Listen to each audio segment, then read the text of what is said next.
This is a continuation of my last video in which I talked about the overuse of these words. The next one I'm going to talk about is literally. This word started becoming overused a little over a decade ago as sensationalism became more prevalent. Many people felt the need to add emphasis to statements that didn't need emphasis, and the solution was to add literally, even if the person was not being literal. This is the most ironic aspect of how the word is used. At least half the time people indicate they're being literal, they're literally being figurative, which is the exact opposite.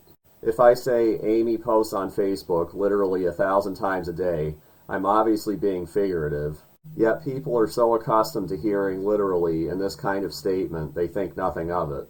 If Amy posted literally 1,000 times a day, she'd be posting about once a minute, every minute of every hour she's awake. And if she's doing this, she seriously needs to find a job. There are other cases where people are not being figurative, but their use of literally adds a distracting element to the statement. If I say Amy literally posted that meme already, how could she post it in any way other than literally? She can't figuratively post it, she can't partially post it, either she posted it or she didn't. At this point, I basically refuse to use the word, except in rare cases when it's the most fitting word to use. 95% of the time, it's only added for emphasis or by habit and should simply be omitted. Iconic.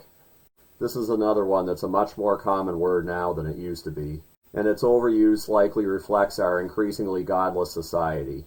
Icons are people or things that are venerated, such as religious symbols. Although icons play a greater role in Eastern religions, there are symbols that are venerated by Christians and Jews as well.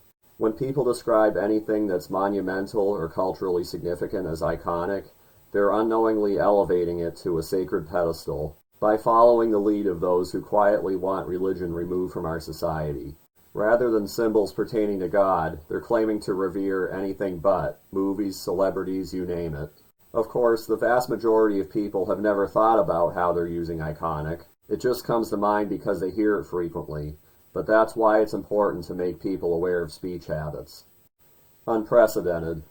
This one became overused to a degree after Donald Trump was elected president in 2016, as the press sought to give the impression he was taking outrageous actions that had never been taken.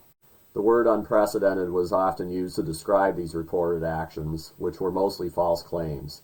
The word continued gaining usage gradually until the COVID pandemic hit, when its overuse skyrocketed due to the fact that the events of the time were unprecedented.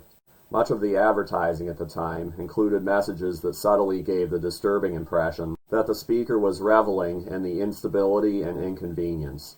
This twisted mindset was part of the faux moral self-righteousness that was pushed by the left back in 2020, that caused millions to superficially espouse the mask-wearing and social distancing, despite the fact that deep down we all hated it.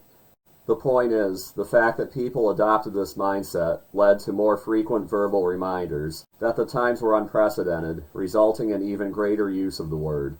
One last thing I'll point out about these words is that the sensationalism that's taken over much of our society is a factor in the prevalence of all of these.